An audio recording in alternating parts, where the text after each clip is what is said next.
ressourcerie de l'écrivain. On se retrouve pour une vidéo que tout le monde est en train de faire ces temps-ci, qui est le Mid-Year Freakout Book Tag, que j'ai vu surtout sur YouTube, il me semble, mais je pense qu'il a aussi lieu sur Instagram. Mais moi, je préfère le faire en direct. Donc, le Mid-Year Freakout Book Tag, c'est l'occasion de faire un bilan de mi-année des lectures qu'on a faites sur la première moitié de 2026, donc l'année en cours. Et au travers d'une dizaine de questions, de parler donc des livres qui nous ont plu ou moins plu, ou qui nous ont un petit peu interrogés éventuellement. Le truc qui est assez rigolo, c'est que j'ai dû faire cette petite liste il y a une quinzaine de jours et j'avais eu la flemme d'enregistrer. Et en fait, ça a un tout petit peu évolué parce que je me rendais compte que j'avais du mal à la remplir pour certains points. Et donc, vous verrez aussi, il y a des endroits où je vais un peu tricher, mais le fait d'avoir avancé dans quelques lectures, d'avoir commencé d'autres lectures aussi, ça a fait qu'il y a il y a naturellement des livres qui se sont révélés en fait dans certaines catégories. Je vais essayer de faire en sorte que cette vidéo ne soit pas trop longue, parce que pourquoi pas, ma foi. Donc c'est parti. Alors pour moi, quelle est ta meilleure lecture ? Alors ça a pris très longtemps parce que je l'ai lu, enfin c'est 3 livres que j'ai lus en audio. Donc j'avais commencé par Geneviève, ensuite Gagner la guerre, ensuite Le sentiment du fer. C'est de Jean-Philippe Jaworski. Ma meilleure lecture, parce que je suis plus fan de romans que de nouvelles, que de recueils de nouvelles, c'est vraiment Gagner la guerre. On est dans un univers qui va faire penser à la Renaissance italienne, fin du Moyen-Âge, Renaissance italienne, dans un univers fantasy. Donc qui est inventé, mais qui a quelques traits qui vont nous faire penser un peu à cette fameuse Renaissance italienne, avec des républiques, des cités-États qui sont très puissantes, etc. Je précise que c'est un livre qui est très touffu. Le world building est complexe, que ce soit au niveau des pays, des interactions entre les différents pays, entre les différentes personnes, entre les différentes factions. Il y a beaucoup de complots politiques, il y a beaucoup de personnages. Ce qui fait que, honnêtement, lisez-le avec vos yeux et pas avec vos oreilles. Je trouve que c'est un livre qui était un petit peu compliqué à écouter. Mais je l'ai écouté jusqu'au bout, et c'est un livre qui est gros aussi. Et je trouvais que des bouquins qui durent 40 heures, ou presque, c'est un petit peu trop long. Mais donc, Gagner la guerre, on est sur des histoires de complot politique. On a Benvenuto Gesufal, qui est le narrateur de cette histoire-là, qui était un personnage qu'on avait déjà vu dans Geneviève, peut-être dans Le sentiment du fer, je sais plus exactement. Et Benvenuto, si vous voulez, il travaille pour les chuchoteurs, qui sont la guilde des assassins. Et il va devenir l'homme de main du Podesta Ducatore, il me semble. J'ai sans doute oublié le nom. Mais il devient l'homme de main de l'homme qui va prendre le pouvoir dans la République de Ciudalia. Et c'est lui qui fait en gros tous les sales coups, c'est lui qu'on envoie, etc. C'est un homme donc qui est un tueur, c'est un homme qui adore son boulot et qui le fait très bien. Et la moralité, il sait ce que c'est le bien, il sait ce que c'est le mal, mais il fait le mal joyeusement. C'est un bon petit... c'est son boulot, il le fait bien. Et c'est assez drôle parce que il a en fait une manière de raconter l'histoire qui lui est propre, c'est quelqu'un qui vient du peuple, qui a un langage qui peut être un petit peu ordurier, enfin un langage de la rue, et il promène un regard très sarcastique sur le monde, il côtoie les puissants, donc il a ce regard en fait qui donne une saveur avec une espèce d'humour à la con sur tout ce qu'il voit, et franchement c'est assez savoureux. On est sur un personnage qui est méchant, qui aime faire le mal, donc on va dire qu'il ne va pas du tout défendre la veuve et l'orphelin, sauf si ça peut lui rapporter quelque chose. Mais si quelqu'un se fait détrousser et éventrer à côté de lui, il va pas bouger une oreille, parce que il s'en fout.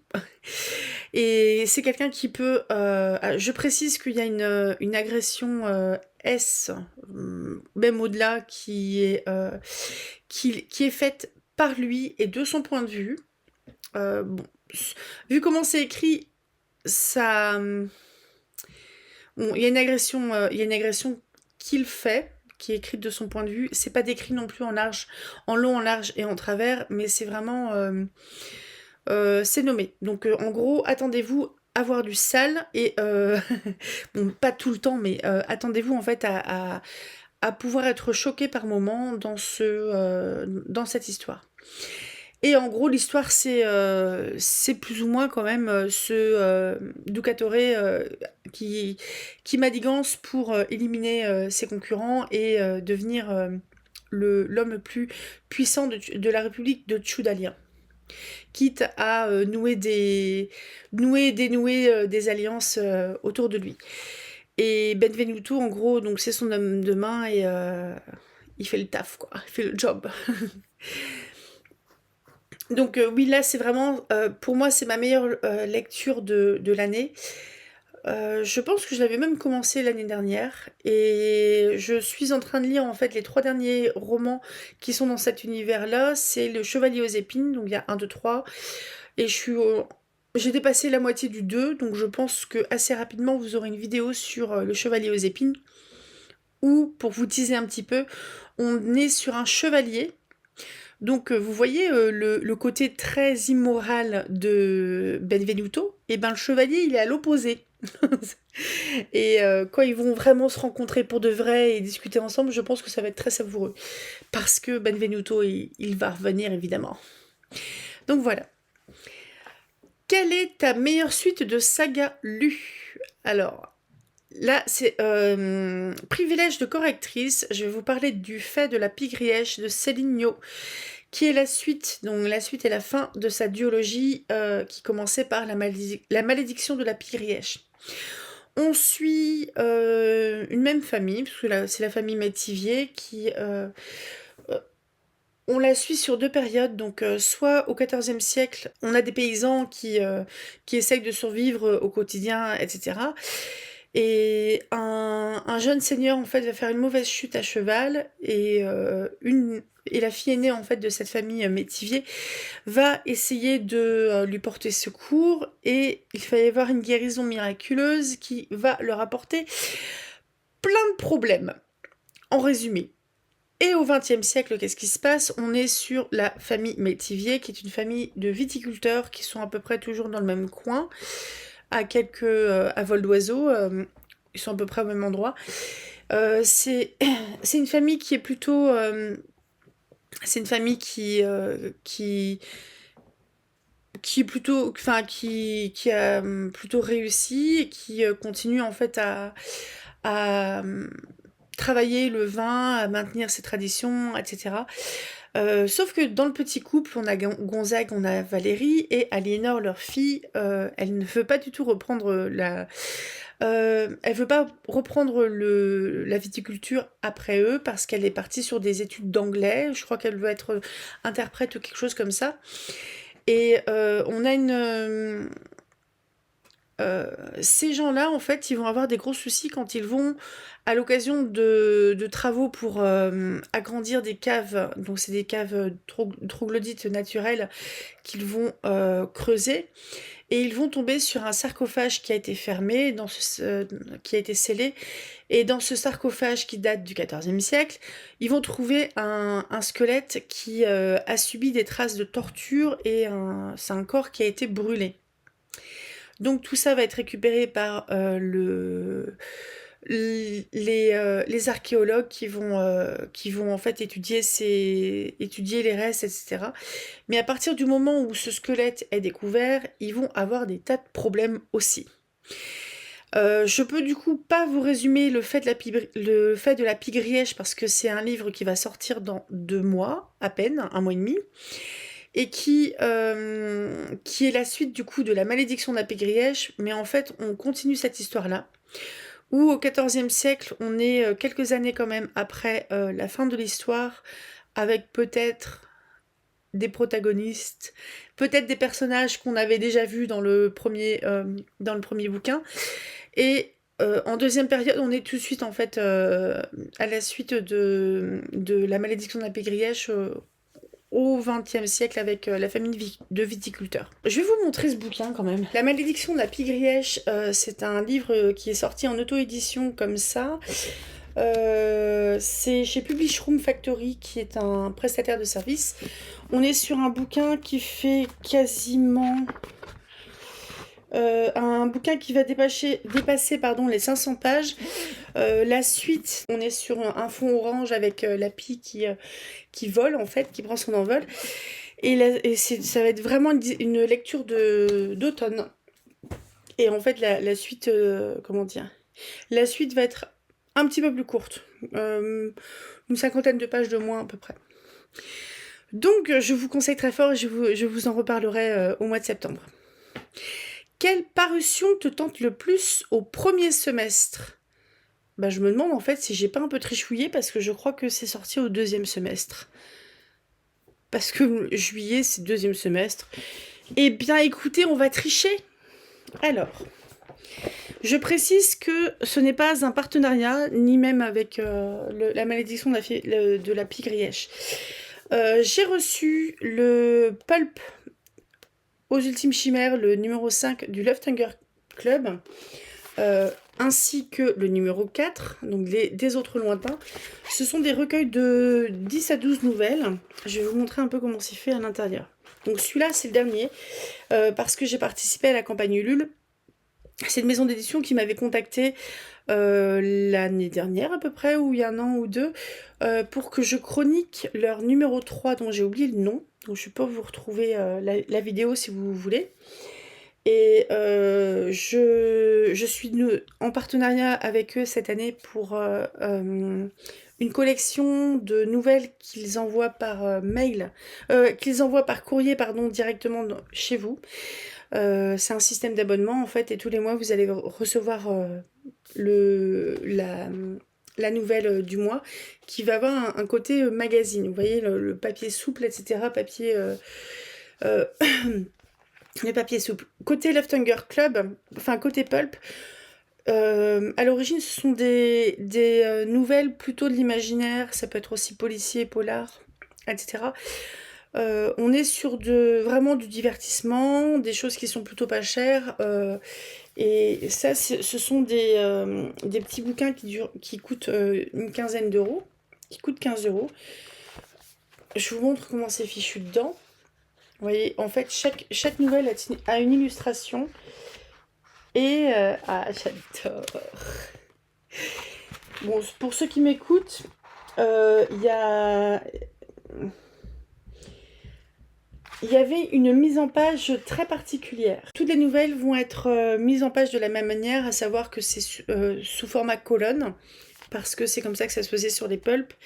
Donc celui-là, il vient de sortir, je l'ai reçu il y a une quinzaine de jours, j'avais pas eu le temps de vous le montrer encore, j'ai pas eu le temps de les lire non plus. J'ai acheté les deux premiers en numérique, et donc ces deux-là en format papier, et faut encore que je chronique aussi, mais là dans le cadre du partenariat, les nouvelles que j'ai reçues depuis le mois de janvier. Je triche un petit peu aussi sans doute pour la prochaine question, c'est quelle parution te tente le plus au second semestre? Alors, pour ceux qui ne me connaissent pas, moi je ne me tiens pas forcément super au courant de ce qui va sortir, à part s'il y a vraiment des auteurs que je suis parce que j'en suis fan. Par exemple, si Georges Martin sort une suite du Trône de Fer, je le précommande là direct. Mais donc, je me tiens pas tant que ça au courant, sinon, même si je suis beaucoup sur les réseaux sociaux et que je regarde divers comptes. Et là où je triche, en fait, c'est que j'ai entendu que Margot Dessen, qui est l'autrice d'Absolu, qui est une trilogie je pense qu'on est sur de la fantaisie. Il y a une histoire peut-être de la dystopie, je pense. Donc plutôt SF, qui faisait penser un petit peu peut-être au labyrinthe. Il y a un monstre dans un labyrinthe, des gamins qu'on envoie là-bas. Je crois que ça se passe en Pologne. Je l'ai acheté en fait sur Audible, mais je ne l'ai pas encore écouté. Parce que pareil, là ça va être gros pavé à écouter. Donc vous en saurez plus dans bien un jour. Et elle va avoir une sortie au mois de septembre. Ça s'appelle Nous deviendrons l'ouragan. Et en fait, c'est une autrice que je suis un petit peu sur les réseaux sociaux. J'aime bien, en fait, je trouve qu'elle m'envoie de bonnes vibes. J'aime bien la nana. Elle a une très jolie voix d'ailleurs. Euh, Elle a un podcast qui est très sympa. Elle a je sais plus aussi, elle a une plateforme avec des petits cours ou des masterclass en ligne qui sont pas très chers. Je vous mettrai tout ça en lien dans la barre d'informations si vous souhaitez. Et je vais vous parler donc de Nous deviendrons l'ouragan qui va sortir chez Big Bang avec une très très jolie couverture. Si je trouve le nom, je vous dirai qui c'est.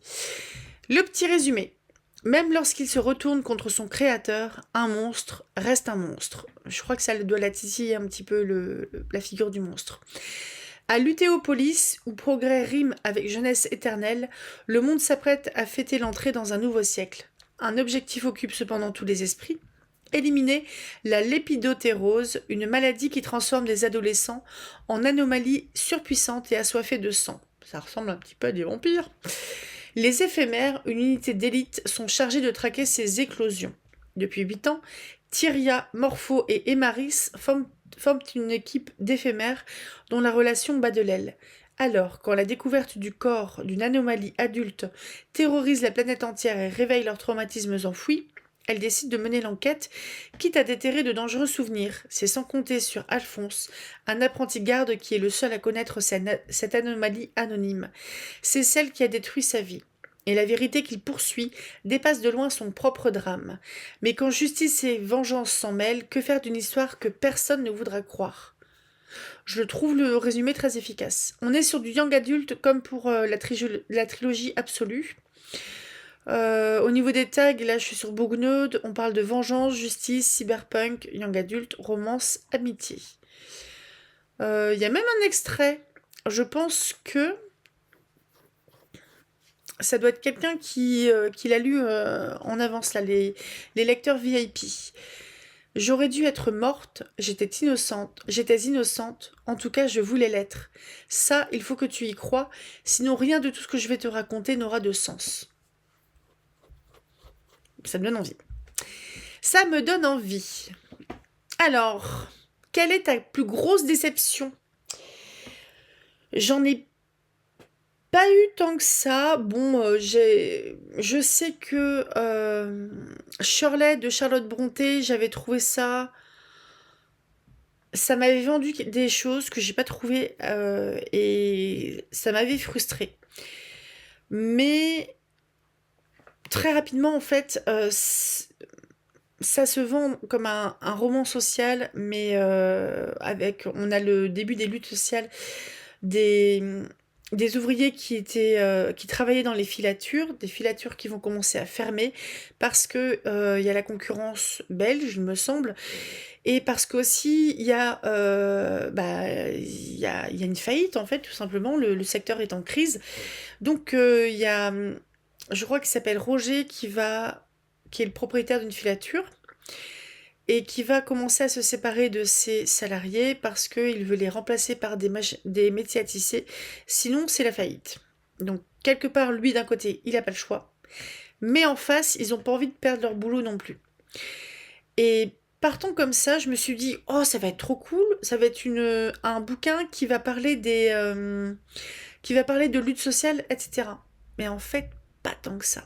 C'est surtout beaucoup une double romance entre Roger, pardon. C'est Robert ou Roger ? Enfin bref, c'est entre le patron de cette filature et sa cousine, parce que au 19e siècle, tout le monde épouse son cousin, sa cousine.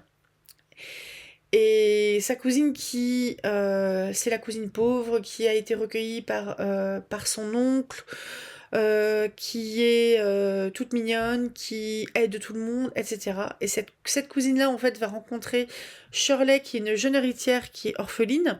Elles sont toutes les deux orphelines, en fait. Et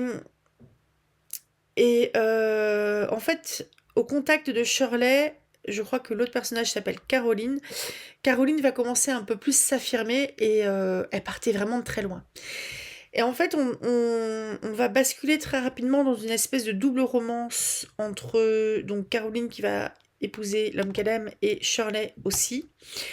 Mais d'un côté, Caroline, je suis très contente pour elle, mais Shirley, c'était un petit peu décevant dans la mesure où elle va être avec un gars qui va un peu l'éteindre, si vous voulez. Alors que Shirley, c'est quelqu'un qui avait du feu, quoi, en elle.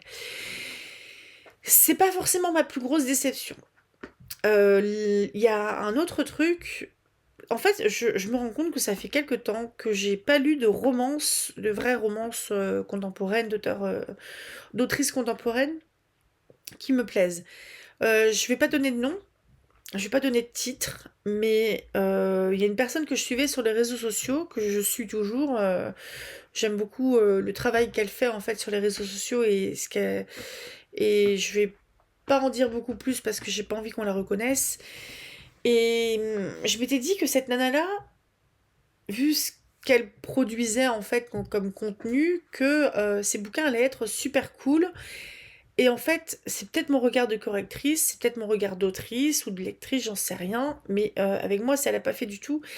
Parce que pour moi, on avait très peu de contexte, on avait très peu de description, on a des actions qui s'enchaînent très rapidement, mais en fait on ne sait pas ce qui se passe et ça fait presque des personnages qui sont en quelque sorte télécommandés parce que tout semble arriver comme ça. Et j'ai pas accroché, mais alors du tout, du tout, du tout. Et ça m'a pas donné envie de reproduire l'expérience sur un autre livre. Peut-être que je tenterai un de ces quatre parce que bon, c'était des bouquins où l'investissement était pas fou non plus parce que c'était sur Kindle, mais bon. Quel livre t'a le plus surprise? Là, je vais faire, je vais vous présenter le premier tome des Fileuses de temps qui s'appelle L'accord. C'est de Camille Andersen, c'est un livre qui est sorti il y a un petit peu plus d'un mois. Donc je vous montre, c'est de l'auto-édition aussi. Vous pouvez le trouver soit sur le site de Camille Andersen, soit sur Amazon.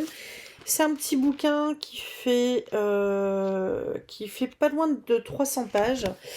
On est sur un steampunk avec une double temporalité aussi. Il y a en fait une certaine parenté avec la malédiction de la Pygriège qui me fait assez rire.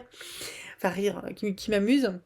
Et là par contre, là où la malédiction de la Pygriège, on avait deux périodes, mais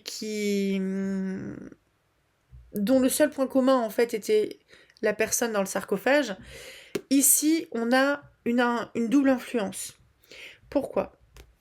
Ce monsieur-là, Barty, il vit dans un 19e siècle uchronique où l'Eurasia est devenue un espèce d'immense empire bien plus grand que l'empire britannique ou l'empire français, etc. Qui est vraiment très grand et on est dans un univers qui est extrêmement hiérarchisé avec des classes sociales qui sont très fortes et se... les gens vivent les uns à côté des autres mais ils vivent pas ensemble. On a les manufacturiers, donc Barty c'est un manufacturier, ce sont l'équivalent des nobles qui ne sont pas censés trop travailler parce que ça le fait pas. On a les travailleurs qui vont être, on va dire, les autres, quoi, les pauvres, la plèbe. Et on a les esclaves. On parle pas beaucoup des esclaves ici. On va en parler un petit peu plus dans le prochain bouquin dont je ne vous parle pas pour le moment. Mais donc, sachez en tout cas que dans cet univers, dans ce 19e siècle uchronique, il y a aussi des esclaves. Et on a aussi Roux. Roux, c'est cette jeune femme qui est une impératrice répudiée qui vivait au 15e siècle, pardon, qui vivait au 15e siècle. C'est une impératrice qui risque d'être répudiée par l'empereur parce que elle dénote un petit peu par rapport aux autres concubines parce qu'elle a une origine sociale différente, une origine géographique différente et une religion différente aussi. Et elle subit complètement son statut d'impératrice, toutes les manigances politiques, tout ce qu'elle veut, c'est se barrer de là. Et il y a une petite machine en fait que Barty tient presque dans la main. Et on voit aussi un anneau. Donc cette machine-là et cet anneau sont liés et en fait vont aider ces personnes-là qui, bien qu'ils vivent dans des plus ou moins dans des lignes temporelles qui vont jamais se rencontrer parce qu'ils vont pas se voir en vrai. Cette machine permet aux personnes en fait qui la portent ou qui portent l'anneau de s'inter-influencer. On est sur un livre qui va dénoncer le colonialisme, qui va dénoncer le sexisme, qui se veut engagé et féministe, queer, etc. Et pourquoi ça m'a étonnée en fait ce livre-là, pourquoi ça m'a surpris, c'est parce qu'a priori c'est pas forcément ma came, et pourtant j'ai bien aimé. J'ai vraiment bien aimé, c'était cool. Bon, c'est une cliente aussi que j'ai corrigée, mais c'était vraiment cool. J'aime bien cet univers, j'aime bien il y a une sacrée recherche en fait de la part de l'autrice sur la période chinoise, cité interdite, 15e siècle, etc. Et je trouve que c'est bien foutu. C'est vraiment bien fichu, c'est une jolie histoire. Quel est ton nouvel auteur préféré? Romain Delplanque. Donc là, ce livre-là, je l'ai lu en lecture commune. Je vous ai fait une vidéo il y a une quinzaine de jours, je pense, dessus. On est sur toujours un 19e siècle plutôt dystopique, chronique, fantasy, mais il y a aussi de la science. On est dans un monde de fantasy. On est surtout dans la ville de Korost, qui est la capitale de Korskian, qui est une île. Je ne vais pas vous refaire tout le résumé de toutes les interactions entre les différents... je pose le livre, il est très lourd. Entre les différents pays, parce que ça va être compliqué. C'est un livre qui est très compliqué à résumer. Mais on est dans cet univers, dans cette ville surtout, dans cette ville. On a aussi une hiérarchie sociale qui est très importante. On avait les barons Tesson qui étaient les nobles qui sont déchus, enfin qui se sont cassés la gueule, ils sont pauvres, mais ils maintiennent une certaine tradition. Cette tradition, c'était quoi? C'était la maîtrise de l'art noir. Art noir, A-R-N-O-I-R-E, c'est une matière qui... c'est un espèce de verre, cristal, métal, peut-être métal, je ne sais plus exactement, qui, au contact du soleil, ça agit un peu comme une batterie et donc ça produit de l'énergie. Ce qui fait qu'ils ont plus ou moins, ils ont quand même des appareils qui vont fonctionner avec cette fameuse armoire. Il y a tout un rituel autour. Ça semble... C'est de la science et de la magie. On a les forgiers qui sont l'équivalent des bourgeois qui ont récupéré aussi la pratique de l'art noir, la pratique de la forgerie que les barons Tesson produisaient.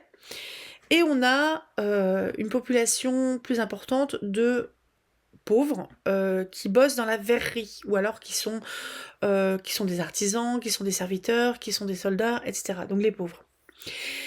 Les pauvres, ils sont un petit peu assénés de travail, ce qui fait que même s'ils ont envie de se révolter, ils ont plus trop de jus pour le faire. On a 3 personnages. On a Katniss, elle fait partie de la bourgeoisie. Son frère qui était forgier est parti à la guerre parce qu'il avait été appelé et il est mort au front. Donc elle part un peu avec ce bagage-là au début et c'est pas facile. Et tout au long du bouquin, elle va enquêter en fait sur qui était son frère parce qu'elle va découvrir des choses à son sujet qu'elle ne soupçonnait pas, notamment les liens qu'il avait avec les pauvres. Alors qu'on est sur des strates sociales qui sont très fermées et qui ne vivent pas ensemble là non plus. Très très fermées. Là-dedans, on a aussi Enick qui est une enseignante qui tient des classes clandestines et qui apprend à lire, écrire, etc. à des enfants de verriers, donc des pauvres, des adultes aussi éventuellement. Et c'est une femme qui avait une place importante dans une précédente révolution, une précédente révolte qui avait un peu tapé fort. Et on a un dernier personnage qui s'appelle Isven, qui est un adolescent très brillant, qui vient des pauvres, enfin qui était un verrier aussi. Pourquoi je parle de verrier en fait, c'est que ce fameux verre est indispensable au travail de la forgerie. J'en dis pas beaucoup plus que ça, c'est plus compliqué que ça. Isven, c'est un orphelin qui est tellement brillant qu'il va avoir une place dans l'école de forgerie qui est l'équivalent d'une université mais qui a un certain prestige. Vous mettez tout ça, enfin vous avez cet univers, ces classes sociales qui sont très fermes, enfin très fermées les unes par rapport aux autres. Vous mettez une guerre qui est en train d'être perdue par ce pays, donc quelque part il y a des vétérans qui reviennent, des gens blessés, etc. Vous secouez un petit peu tout ça pour faire bien monter la pression et vous savez qu'un de ces quatre ça va péter dans ce pays-là. C'est un très bon bouquin. Faut bien être attentif quand vous le lisez parce que il est assez complexe. Et c'est un spin-off d'une duologie qui s'appelle Le Sang des Princes, qui est paru quelques années auparavant aux éditions de l'Homme sans nom aussi. Je passe à la question suivante. Quel est ton nouveau personnage préféré? C'est Benvenuto Gesufare. Parce que donc c'est le héros de Gagner la guerre, c'est le héros d'une nouvelle de Genoveva, qui est un recueil de nouvelles.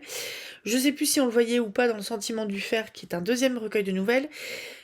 Mais en tout cas, on le voit dans un des romans du Chevalier aux épines, et ça va être assez savoureux quand ils vont se rencontrer, à savoir le tueur à gages qui vient de la plèbe et qui promène un regard un peu sarcastique sur tout l'univers, enfin sur le monde qui l'entoure, qui va se retrouver en face d'un chevalier, droit dans ses bottes. Donc le contraste va être assez savoureux.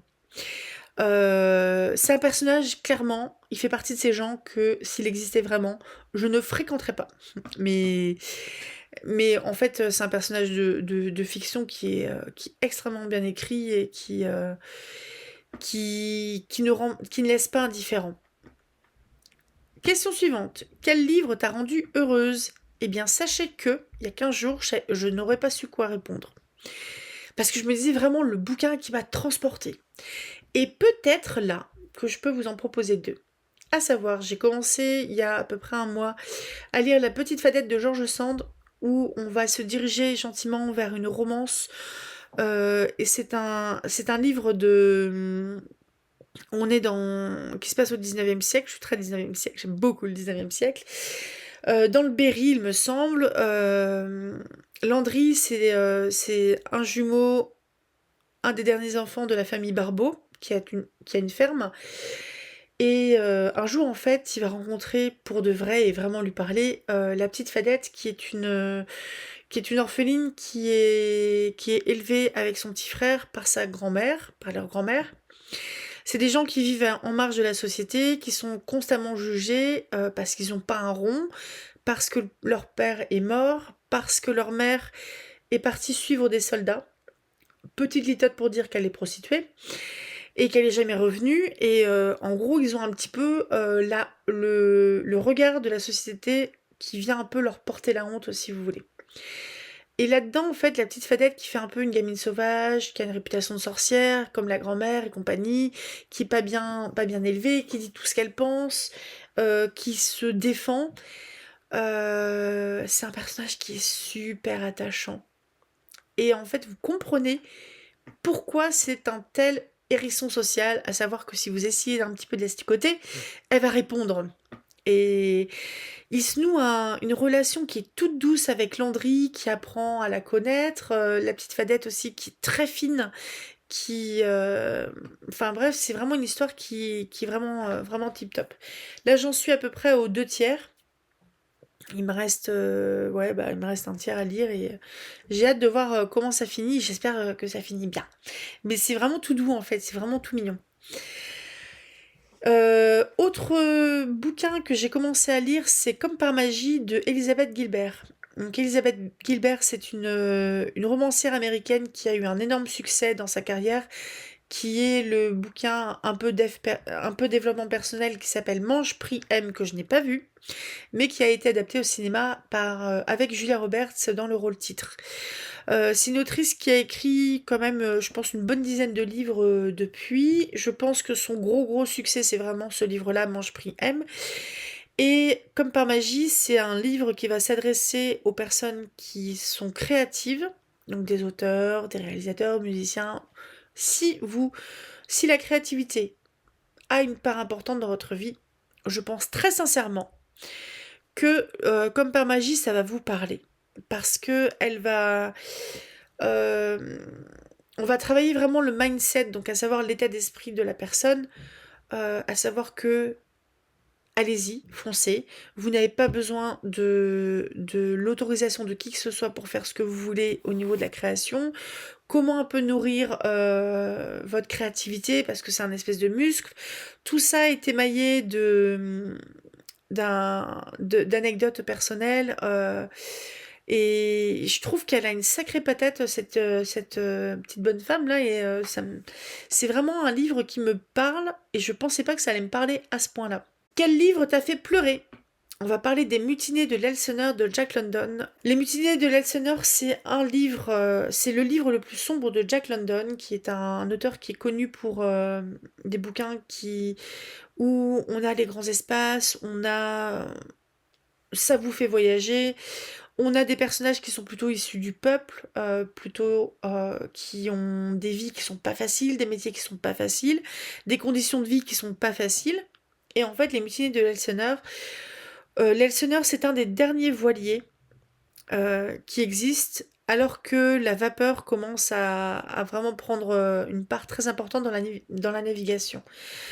C'est un voilier qui va être affrété pour la dernière fois par un capitaine. Et lui, en fait, il a envie de aller de la côte est ou à la côte ouest des États-Unis, ou l'inverse, mais en passant par en bas. C'est pas le chemin le plus court. Et c'est un livre qui va être vraiment sur le côté aventure, le côté... On sent un danger énorme pendant toute une bonne partie du bouquin. Parce que, en fait, comme il n'y a quasiment plus de voiliers, donc il n'y a plus de marins qui sont habitués à travailler sur des voiliers, donc ils vont recruter un petit peu tout et n'importe quoi pour travailler sur ce voilier-là, à savoir des gens qui bossaient dans l'agriculture, ou des gens qui sortent de prison, ou des gens qui devraient peut-être être un petit peu en asile, terme de l'époque, je précise. Ça fait un petit mélange des genres, un petit mélange de personnages où on sent que ça va péter au nez de l'équipage. Donc dans l'équipage, on a le capitaine, on a la fille du capitaine qui est vraiment pas la plante verte. Elle sait ce qu'elle fait. Elle sait ce qu'elle fait sur un bateau. Je crois que c'était les lieutenants, deux lieutenants qui en fait assument leur autorité à gros coups de poing. Et on a un invité qui est un écrivain où très sincèrement ce gars-là, s'il n'était pas monté sur le bateau, je pense qu'il se foutait à l'eau. Et pas dans le bon sens du terme, parce qu'il était un petit peu au bout du rouleau. Et vous avez tout ce monde-là qui doit faire un voyage qui va durer des mois. Donc vous pensez bien que ça court un peu à la catastrophe, et ça va être le cas. Mais après, je suis très fan de l'écriture de Jack London, mais c'est un livre qui est quand même sombre, ça je vous préviens. Quel est le dernier livre acheté? Je les ai pas lus encore, c'est un tome 2. Je vous montre les deux. C'est le Pacte des héritières. Tome 1, on est avec Alina, et tome 2, on est avec Charlotte. C'est de Lucie Castel, on est sur de la littérature blanche, on est chez Talent Édition. Je vous montre juste comment est-ce qu'ils sont faits. Donc ils sont flashy. Ah ouh, il y a un petit rabat, et il y a ce rabat-là qui fait le tour du bouquin. Je les ai pas lus encore, je pense que le rabat qui fait le tour du bouquin, il va être un peu chiant. Mais c'est des petits livres qui font 300 pages aussi à peu près. Et ça va être une pentalogie, donc 5 romans. parce que vous les voyez là. Donc le orange, le jaune, violet, rose, bleu. Alina a grandi sans attache, traçant seule son chemin. À Paris, de retour dans son modeste appartement, après avoir été renvoyée de son travail, elle découvre une mystérieuse enveloppe, une invitation au mariage le plus fastueux de Venise, accompagnée d'une phrase troublante. La véritable Alina se trouve là-bas. Désespérée et intriguée, elle décide de s'y rendre. Mais derrière les ors des palais vénitiens, c'est un univers impitoyable qui l'attend. Celui des Rochefort, une famille où les secrets valent plus que l'amour et où l'ambition des uns peut briser la vie des autres. Je suis un petit peu lente à le lire parce que du blanc sur du orange, j'ai un peu de mal. Et le tome 2, donc, je l'ai dit, j'ai oublié, c'est Charlotte. Arrachée enfant à sa vie à Taïwan pour être élevée dans le faste des Rochefort, Charlotte n'a jamais trouvé sa place parmi eux. Dans ce monde d'apparence où le silence vaut plus que la vérité, elle a appris à se taire, à s'effacer, à obéir, jusqu'au jour où tout s'effondre, écartée de l'entreprise familiale, humiliée par un père qui n'a jamais voulu d'elle. Charlotte décide de reprendre le contrôle. Ce qu'elle croyait être un échec devient le point de départ d'une quête plus profonde, comprendre d'où elle vient et ce qu'on lui a volé. Mais à fouiller dans les secrets des Rochefort, elle s'expose à réveiller des vérités capables de tout détruire.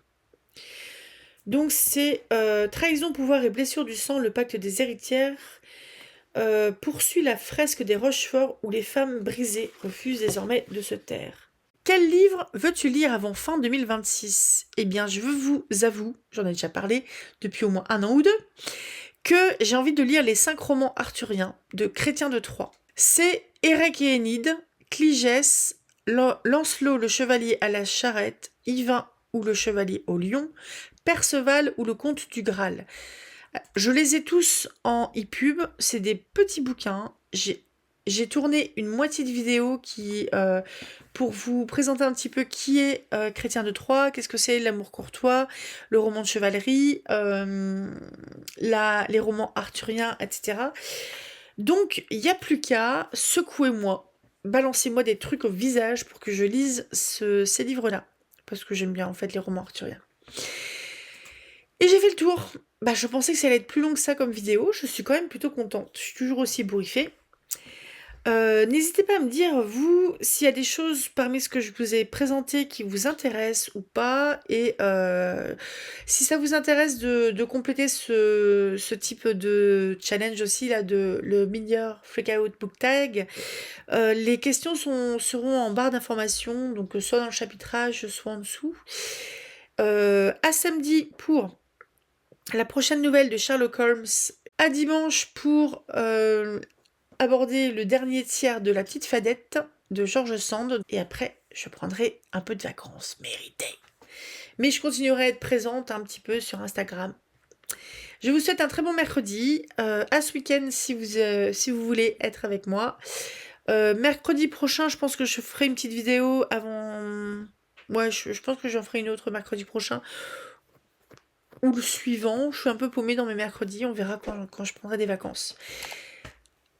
Passez une très bonne journée, à tout bientôt, lisez tout plein, rêvez tout grand. Salut!